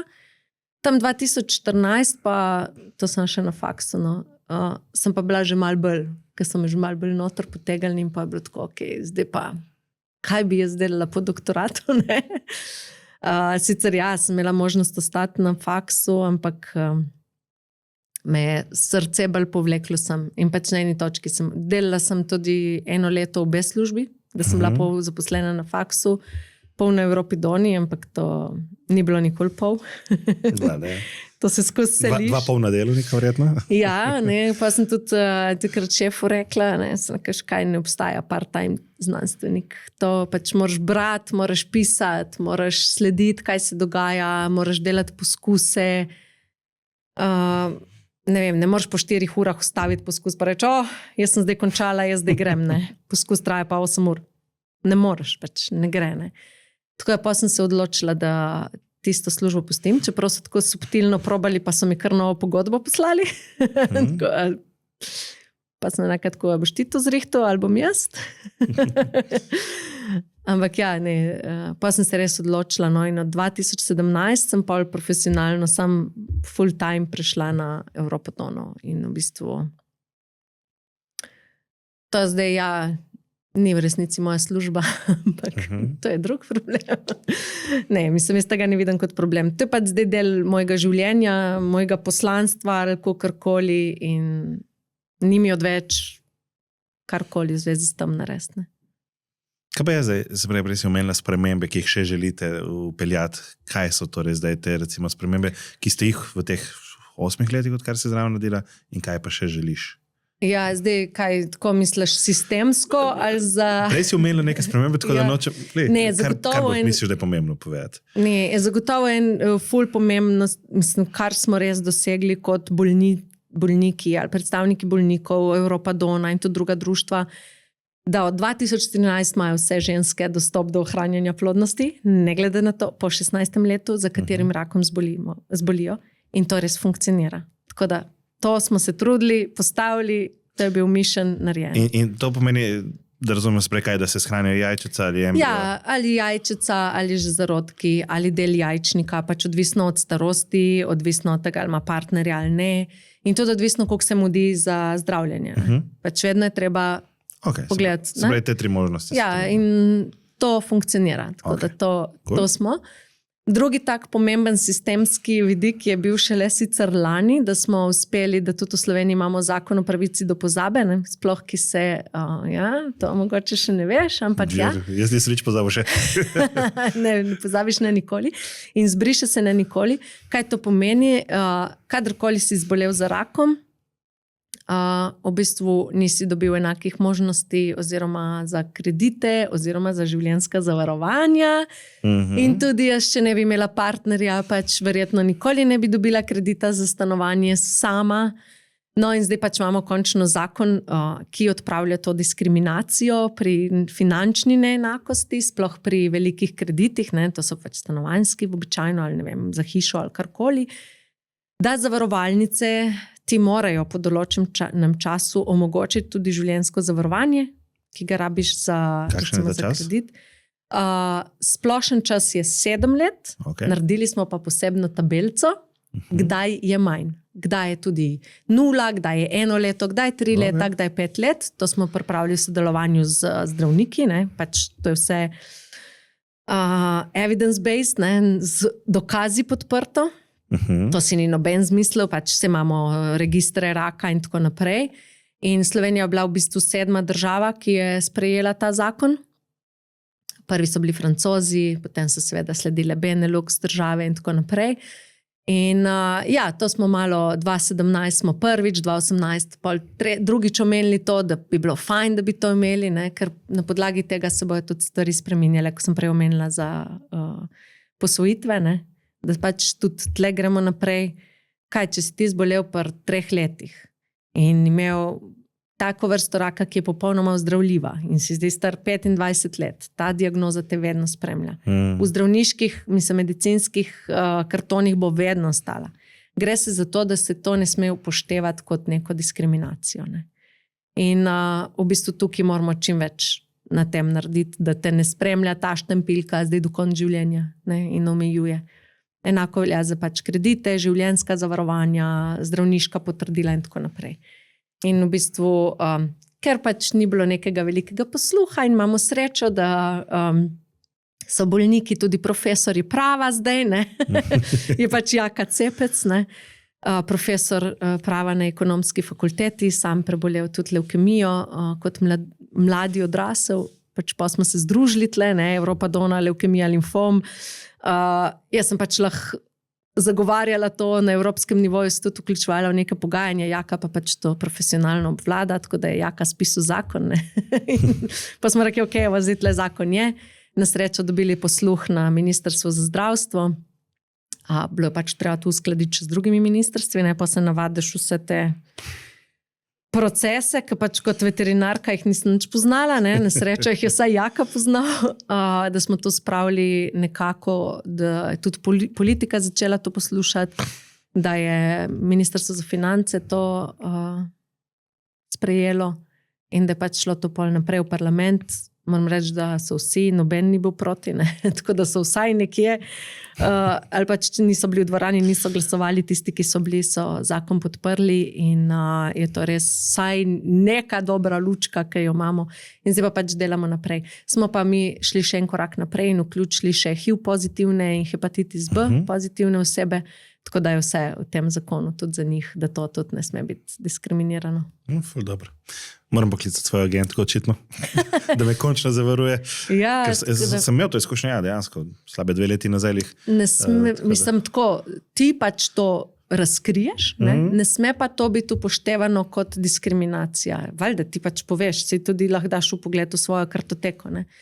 Imajo malo države različno, ampak mi imamo tak sistem. No. Ja. Dobro. Torej, in kaj zdaj naslednji korak? Naslednje, zdaj so pač te dolgotrajne bolniške in preganjanje mogoče ljudi na bolniškah. Ta rigiden sistem sem že prej malo omenila, tukaj se tudi veliko dogaja na tej zakonodaji. Tukaj nas malo vključujejo ali pa ne, no, kakor jim paše, ampak mislim, da nas vsaj malo poslušajo, da bi in delodajalci in pač zakonodajalci, da se to malo bolj naredi fleksibilno. Zakaj nekdo, ki zmore vsaj nekaj delati, ne bi delal in bi bil dobrobit v družbi, ne? Zdaj smo se, če ne drugega med COVID-om navadili, da se da tudi kaj od doma narediti, ne?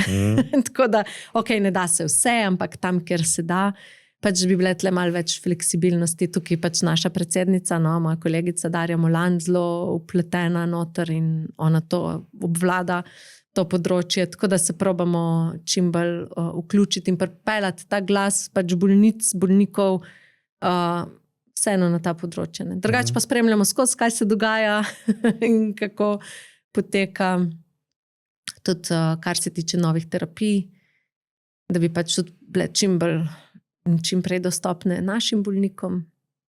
Tako da mislim, da tle na onkologiji smo kar dobri, no, ampak moramo vztrajati, moramo to skozi spremljati. In jaz tako pač, ja, spet grem nazaj na to, da sem veterinarka, jaz skozi spremljam, smo mi en tak nemški očar. Sam gledamo in nadziramo in pa kadar je kaj zalajamo. Tako da ja, smo taki čuvaji, hkrati pa pač podpiramo bolnice, njihove svojce na tej poti. No, se to ima moje naslednje vprašanje. Kaj dejansko bolnice dobijo lahko pri vas? Kdaj ne pridejo k vam? Karkoli. Ja, v bistvu tako obrnejo se kadarkoli lahko na nas. Na naše svetovalne telefone se res najprej na začetku bolj obrnejo, da jim pomagamo razumeti izvide, da jim prevedemo ta znanstveni medicinski jezik na eni pač laični jezik, da razumejo. Velikokrat kličejo, kaj bo zdaj s temi terapijami in kako bo, ne? Pač, ker itak ne veš, kako bo. Da bi se pa res tako prav v programe vključile, se jih pa večinoma po tem primarnem zdravljenju, ker imamo zelo velik program za gibanje in šport. Pač gibanje je zelo pomemben, tako preventivni dejavnik kot pred preprečevanju ponovitve bolezni. Zdaj imamo zato tudi študijo, tako da imamo tudi evidence-based to, da kako res pomaga, oziroma preprečuje ponovitev bolezni. Tako da drugi velik program je psihosocialna podpora, kjer imamo tudi podporo za svojce in za otroke obolelih mam. Imamo tabor za otroke. Pač otroci so del družine, vse vejo, kaj se dogaja, ne glede na to, koliko so stari. Tako da tudi za njih nekako moramo poskrbeti. Imamo podporne skupine za svojce v živo, online, različne podporne skupine za mlade bolnice imamo, za metastatske, pač bolezen razširjena. In za ženske z raki rodil, tako da pred nekaj leti, 7 let nazaj smo začeli delati še programe za rake rodil, tako da tudi te ženske čim bolj podpiramo. Tukaj imamo pa vse, tudi od delavnic čuječnosti, meditacije, tapkanja, TRE, tako res različne metode, da bi si vsaka najdla tisto, kar bo njej pomagalo. Ker pač sam si moraš najdeti, kaj bo tebi pomagalo. Ne? Se pravi, dejansko tukaj podpirate tudi, dajmo reči, neke alternativne pristope k samim k pomoči potem. Ja, mislim, v bistvu to tako. Recimo, da je to bolj neka komplementarna komponenta, ki gre zraven, sploh za duševno zdravje. Imamo pa tudi zelo veliko predavanj, pa tudi na spletni strani informacij o vseh teh bolj recimo alternativnih metodah ali pa komplementarnih spet, od akupunkture, aromaterapije, ne vem kaj še vse, homeopatije. Da pač res se trudimo poiskati strokovnjake, ki to obvladajo, ki poznajo in onkologijo in te druge metode, da pripravijo vsebine, da se pač vsak odloči, kaj ne, ker pač stranski učinki so, tudi pozne posledice zdravljenja so in je prav, da si jih pač pomagamo in da se znamo podpreti tudi s tem. Veste za vse ženske ali je kakšna neka starostna omejitev od do? Ne, nobene omejitve ni, vse ženske, tudi mislim, sicer naslavljamo bolj raka dojke in rake rodil, ampak ne glede na to, lahko se vključijo v naše programe. Tako, tudi moški, sploh partnerji, zelo dobrodošli. Tukaj nas še kar nekaj dela čaka. Ali pa ne vem, moški tudi lahko zbolijo za rakom dojk, 1% jih je, ne? Več kot žensk po 30. Ja, to se razbišal, da je procent večji od promila. Ja, tako da ja, po 30 je recimo vsako leto 1 do 2 ženske, mogoče 3, moških imamo pa vsako leto 10 do 15. Ne? Okay. Tako da moški se še bolj zgubljeno počutijo v tej ženski bolj bolezni, ne? Imamo stike z nekaterimi. Recimo, boš da pridejo k vam ali boš da grejo na onkoman?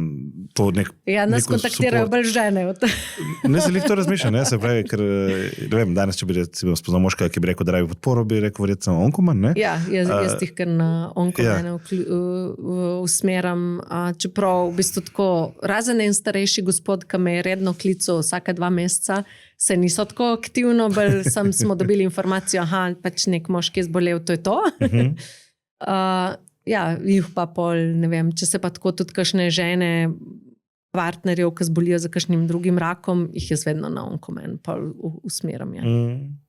Pa so potem tudi kakšne delavnice posebej za partnerje, ki jih vi izvajate? Ja, mi imamo v bistvu v okviru tega našega programa Roza za psihosocialno podporo imamo prav skupino za njih in pol pač delajo itak s terapeuti in se v bistvu tam v to se mi ne vtikamo, tam pač, kar oni rabijo. Lahko pa pridejo, ne vem, na te delavnice čuječnosti, na program za gibanje in šport, imajo sicer prednost osebe z izkušnjo, če pa je kakšen prostor, vzamemo tudi hčerke, mame, ne, tako, da pridejo zraven, absolutno. Ne. Ja, ker se, kot si prej rekla, ne, včasih je svojcem skoraj težje, vsaj psihično, ne, ker meni je v bistvu za njih definitivno bi rekel, da manjka informacij o tem, kako podpreti. Ja, tukaj mislim, se društva res dosti naredimo, tudi, ne vem, od različnih predavanj, tudi Združenje Levkemija Limfom imajo, tudi online, tudi za svojce, ne, mi imamo malo živo, malo online, pač različni smo in zdaj neki nam paše, ne, ampak ja, je treba tudi svojce oziroma pač tudi otroke podpreti. Kako se pa ti počutiš v tej vlogi direktorice takšnega zavoda? Ja, mislim, tako je kar odgovornost. No? Predvsem se počutim odgovorna to, da moram, ker naši programi in vse, razen program za gibanje in šport, morajo malo prispevati sami, drugače drugo vse brezplačno. Ne? Tako da je kar odgovornost zrihtati cel ta budžet, pa tudi poskrbeti za vse plače, pa za vse zaposlene. V bistvu tako, jaz rečem, smo že kaj ena mala firmica, ne? Samo da nimamo produktov, ki jih prodajamo in je treba pač ta sredstva zrihtati, tako da ta odgovornost je kar velika. No? Tako, večji del mojega časa se ukvarjam ravno s tem, kako zagotoviti sredstva, kje dobiti, kako to pametno speljati, da hkrati ostanemo še vedno neodvisni, ne, in da uspemo delati, kar delamo. Tako da veliko imamo tudi akcij zbiranja sredstev, malih podjetij, fizičnih donatorjev. Tako da si res zagotovimo to neodvisnost od nekih podjetij. Sodelujemo z vsemi, od trgovcev, zavarovalnic, tudi s farmacevti, ker pač je prav, da sodelujemo, ampak hkrati skušamo ostati neodvisni, tako da nimajo vpliva na naš program in na naše vsebine. Zaenkrat nam to zelo dobro ratuje. No? Je pa to, kar, ne vem, imamo tudi 4 evropske projekte, tam si lahko zagotovimo tudi neki tistih overhead stroškov, da porabimo za kaj drugega.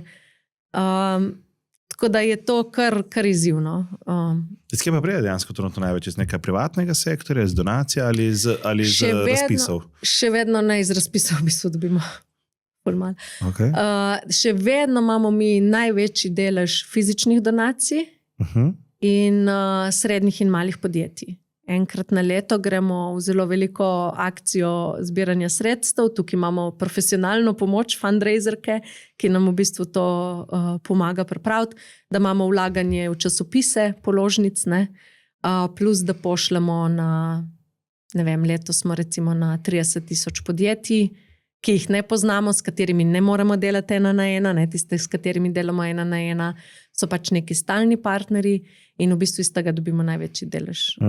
Ne, pa neki tudi dohodnina, neki je iz članarin, ker imamo več kot 3500 članic in članov, tako da se tudi neki iz članarin nabere. Ne.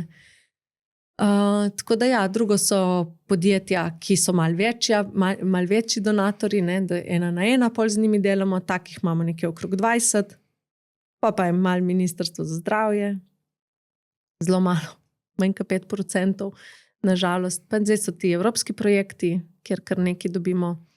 Pa to, da sva dve z statusom invalida zaposlene, sva bistveno bolj cenejše.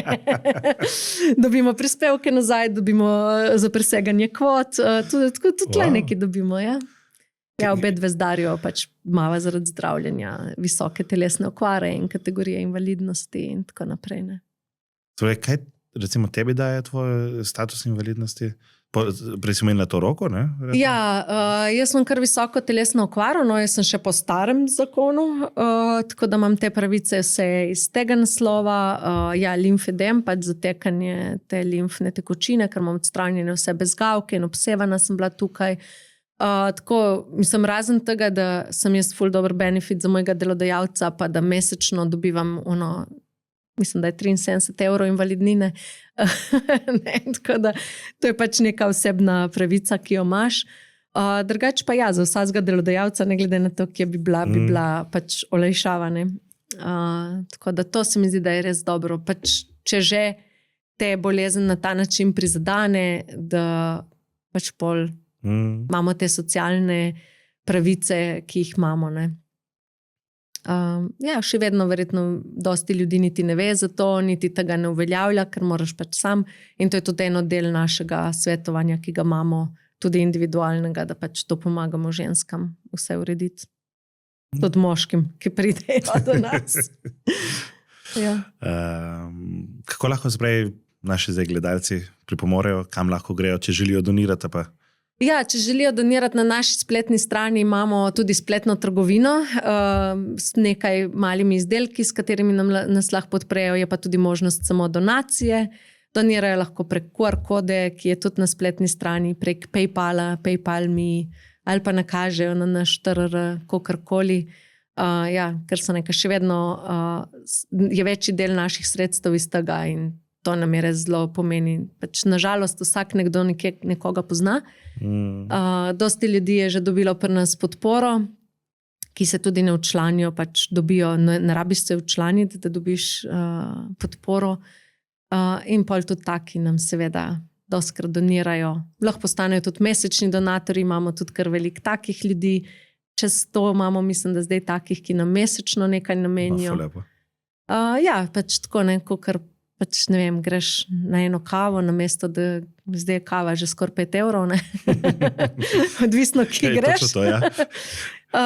Lahko pač to eno kavico vsak mesec nameniš tudi Evropi Doni in nam pa to pomeni dosti, ker v bistvu res na ta način, ker pač moramo te številke spremljati, ne, da znamo povedati, koliko smo uspešni.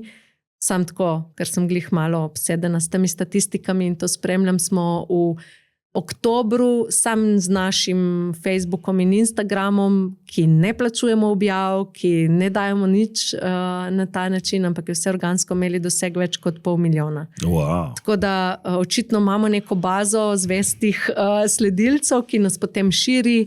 In tudi, ko pogledaš na statistiko, ne, več kot pol ogledov je iz ljudi, ki nam ne sledijo. Tako da še vedno ne kliknejo, ker je pač to rak. Ne, še vedno je to, še vedno vidimo to. Nas spremljajo, ampak nas ne bojo nikoli tako sledili. Ne. In to je mogoče tudi tisto, kar bomo mogli še malo spremeniti. Ne, da pač, ja, raka se ne nalezeš, ja. Nisi kriv, da si ga dobil. In te ne krivde in vse te, vse pa moramo pač podpirati na tej poti. Ne. Pa vidiš, se pravi, glede samega strahu kolektivnega do raka, se kaj zmanjšuje ali se povečuje trenutno? Kaj bi ti ocenila? Tako, moram reči, da je zelo različno. Letos smo prvič delali kampanjo tako zelo intenzivno za rake rodil, ne, za ginekološke rake. In smo bile kar tako malo vse šokirane, kakšen tabu in stigma je ginekološki rak. Po drugi strani rak dojke, brez problema. Ženska pove, jaz sem raka dojke, ali pa imam raka dojke, se zdravim z rakom dojke. Tako da očitno smo na enih področjih naredili že malo več. Pri tej ginekologiji ne vem, zakaj je to, v bistvu je to mogoče še bolj ženstvena stvar. Ne? Mogoče lahko primerjamo z rakom mod pri moških, ne? Ali pa ne vem, mogoče bolj rak dojk primerljiv z rakom mod, ne vem, tako se mi zdi, da ene rake lažje naslovimo kot druge in to nas je kar presenetilo, da je v bistvu tudi znotraj tega še vedno veliko razlik, ne. Želimo si, da pač zdaj bomo tudi več se trudimo, reže nekaj let, ampak da bolj intenzivno naslavljamo tudi te rake, ne. Ne vem, tudi rak prostate, jaz nimam občutka, da bi bil taka stigma, ne, s tem, da vidim, da pa raku črevesja, pa ljudje kar ne povejo, da so imeli raka črevesja. Tako da je zelo različno že znotraj, nisem tako rak. Ne? Ali pa povejo, imel sem raka, pa ne povejo, kjer ga. Ne? To zelo doskrat vidimo. Ne? Nisem niti pomislil, ja, da se ljudje drugače odzivajo na drugačne tipe rakov. Ja, to je bilo za nas kar, mislim, to tako, ko se s sodelavkami pogovarjamo, ne, pa z našimi prostovoljkami, pa to smo vse opazili to, ne, da je tako ena taka razlika. Ne.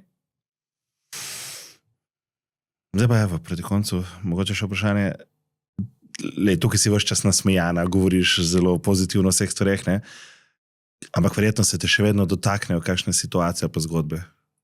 Absolutno, mislim tako, še vedno z rakom dojk umre več kot ena ženska vsak dan. tam okrog 450 do 480 vsako leto. In zelo veliko jih mi poznamo, ne? Pridejo pač do nas. Vsaka smrt me sesuje še vedno.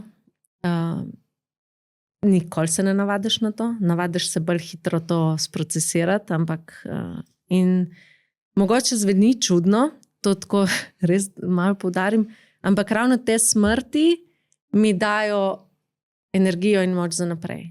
Ker v bistvu to je tisto, kar bi mogli znižati. Ne bomo preprečili vseh rakov, čeprav vemo, da bi jih lahko, če vse skupaj pogledamo, polovico preprečili. Rakov dojk, postmenopauzalnih bi tudi lahko tretjino preprečili. Lahko bi pa vse zgodaj odkrili. In dobro zdravili, učinkovito zdravili.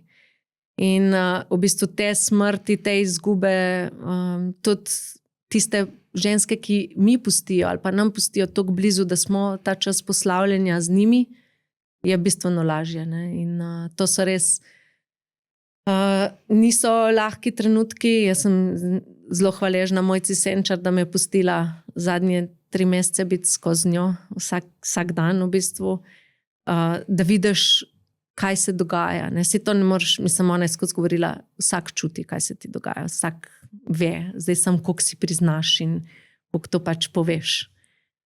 Čutiš v sebi, kaj se ti dogaja in čutiš, da odhajaš. Sam na kak način boš odšel. In tako res sem ji ful hvaležna. Sem jo sicer en dan celo malo ugrabila iz bolnice in pelala še na zadnjo kavo v Strunjan, ko si je to želela. Mislim tako, da nekaj narediš in v bistvu ja, te smrti in te izgube te mi dajo v bistvu moč, da delamo naprej, da to spreminjamo, da tega ne bo. Pač v idealnem svetu, ne vem kdaj.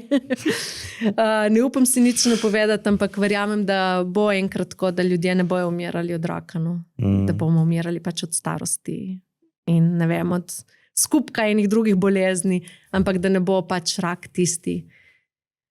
Vsaj rak dojka, pa ne, se hecam, ampak tako vsi, ne. Saj veliko se dela na temu, ampak res, pač, če odkrijemo raka zgodaj, ga lahko pozdravimo.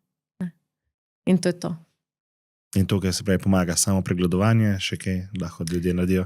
Samo pregledovanje, zdaj reka tako, za ženske dojke, obvezno enkrat na mesec od poznih najstniških let naprej, za moške pregledovanje mod, rak mladih moških, absolutno se morajo pregledovati. Pa skrbeti za svoje zdravje, iti zdravniku, ko se nam zdi kaj narobe, tudi če sam nekaj čutiš, da nekaj ni. In iti na presejalne programe, ki jih imamo. Ne. Ti dejansko rešujejo življenja. Dora, Zora, Svit, Luka in Peter, ki prihajata, nova 2. Ja. Kaj pa to? Peter bo že poteka pilot za presejanje raka prostate za moške po 50. letu. Mislim, da bo od 50. do 69. To nisem čisto ziherno, ampak bo po 50. Luka pa bo za zgodnje odkrivanje raka pljuč, za moške in za ženske, za visoko ogroženo populacijo.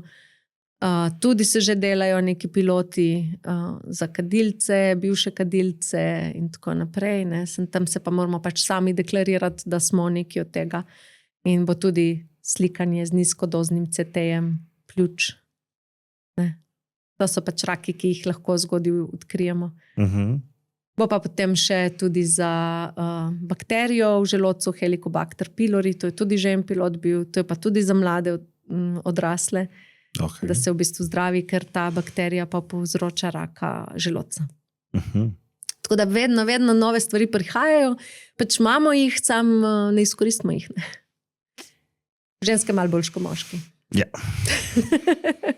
Delamo na temo. Kaj bi rekla, da je nekako tvoja neka vodilna misel v življenju? Kaj je tašna misel, ki ti ful pomeni? V bistvu tako nimam nekih sloganov ali karkoli. Mislim, živim tukaj in zdaj, to je nekaj, ne maram načrtov nekih za prihodnost.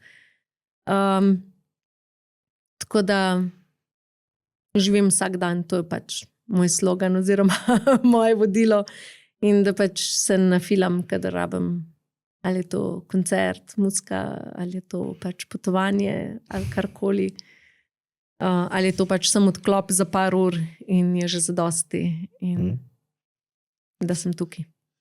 Je pa smiselno, da te vprašam za tvojo najljubšo knjigo, ki bi jo vsakom priporočila, ali za najljubši komad, ki bi ga vsakom priporočila? Moja najljubša knjiga je po mojem še vedno Pika Nogavička. Oh, wow. Tako, zdaj jo počasi začenjam brati še hčerki. Tako da mislim, da je fajn imeti onega otroka v sebi, pa uno Piko Nogavičko nekje. Pa veš, da nisi prva gostja, ki je to knjigo imela? Res? No ja, taka je Pika Nogavička je taka, ki se vedno lahko vrneš k njej, ne glede na to, koliko si star. Ja, muska pa v bistvu, moja muska je punk rock muska, tako da verjetno teh komadov ne poznajo vsi, ampak jaz imam en set mojih komadov. Sicer tako v teh izgubah in teh takih trenutkih imam en komad Long Live the Queen, ki je pač Frank Turner tudi napisal svoji prijateljici, ki je umrla zaradi raka črevesja in je res pač tak komad, ki pove vse o raku in pač o smrti zaradi raka in pač vsakič, ki gre še ena naša, je to prvi komad, ki ga slišim in v glavi in ki si ga zavrtim. Tako da ja, to je pač tisti power, da gremo naprej. Dobro. Jaz bi se ti zahvalil za tvoj čas. Hvala tebi za povabilo. Z veseljem. Jaz res mislim, da več, ko govorimo o tem, prej bomo delali korake k temu, kar si rekla, tej preventivi predvsem, ne? Tukaj jaz tudi vidim dosti možnosti, ker že moja izkušnja je ta, da sem pač prvič posumil, pa sem šel, pa zdravnica rekla, ne, ni nič, ne?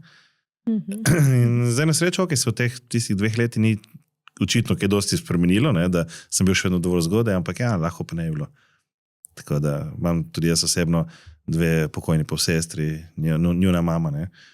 Imam še živo mamo na srečo na koncu, da vsaj ena je še ratala, ne. Ampak ja, preveč ljudi gre res zaradi tega, ker čakamo, ne. Tako da čakamo, da bo zginilo, nikame ne bo zginilo. Ampak se, če ful verjameš, pa mogoče pa bo.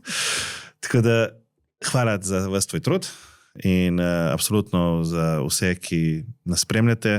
Če ste začutili, da bi podprli te aktivnosti, bo tukaj spodaj še povezava, kamor lahko greste pa donirate po svojih sposobnostih. Tako da hvala tebi in evo, hvala tudi vam, dragi gledalci. Hvala, ker ustrajate pri teh zgodbah. Če poznate koga, ki se mogoče ta trenutek bori s takšno boleznijo, dajte mu podariti to izkušnjo, ta pogovor, mogoče pa rabi slišati kakšen stavek, da mu da ali pa da ji da tisto upanje, ki ga potrebuje, da lahko nadaljuje življenjem lepše v jutrišnji dan. Hvala vam.